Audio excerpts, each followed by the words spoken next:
Chapter 4, Hearsay. Hearsay is quoting someone else's words when that person is not present to say whether those words are true. It's a rumor. Hearsay is not allowed as evidence in a court of law. So you get it? Asked Megan, leaning back in her chair. They're the same, see? The math problem was about symmetry. There were 5 different shapes drawn on the page, and for each one, Evan had to figure out if the shape was symmetrical or not. If it was, he had to draw a line of symmetry. Megan had already done the first one to show him how. But Evan was having a hard time thinking about symmetry when he was sitting next to Megan Moriarty. That's one easy, said Evan, trying to sound cool. Everybody knows that hearts are symmetrical. Not all hearts, said Megan. Look at this one. Well, that's just freaky, said Evan. The next 3 shapes weren't too hard, and Evan was able to draw the line of symmetry for each one.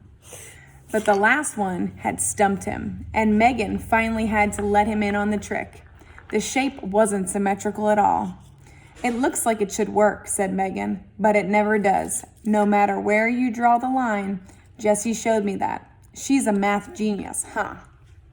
Evan didn't say anything. Having a sister who was smart enough to skip a whole grade was like having a best friend who was a basketball star. It made you look bad by comparison. Hey, Evan, said Megan, dropping her voice and leaning in even closer. They both looked over at Mrs. Overton, who was talking on the class phone. Evan could smell the coconut shampoo Megan used on her hair. It made him think of ice cream at the Big Dipper. How do you think Scott Spencer got the money for that 2020? The nice, floaty feeling leaked out of Evan. Scott Spencer? Huh, said Evan.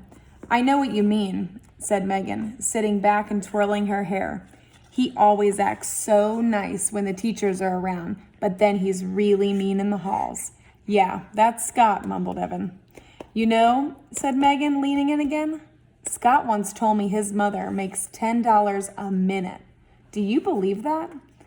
Evan thought of the Spencer's house and the vacations they took every year, skiing in the Caribbean and even Europe. And then he didn't doubt it for a second. Sure, he said. You should see where he lives. I heard he has a new TV that's as big as the whiteboard. Megan pointed to the large whiteboard at the front of the room. Probably, said Evan. You wouldn't think a kid like that would steal things. Megan's eyes opened wide. Does he really steal? Alyssa told me he does.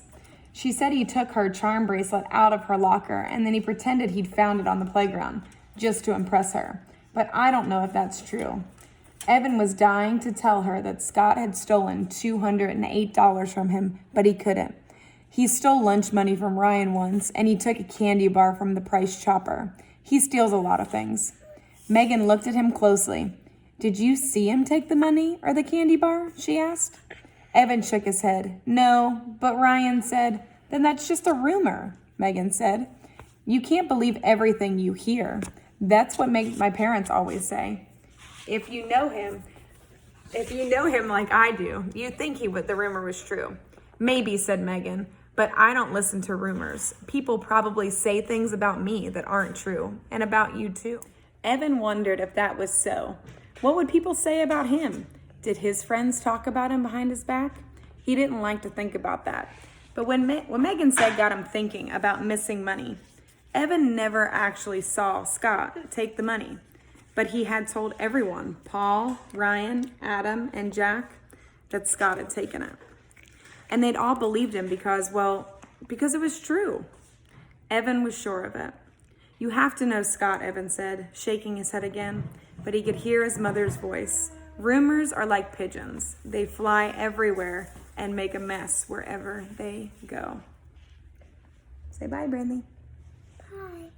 Bye.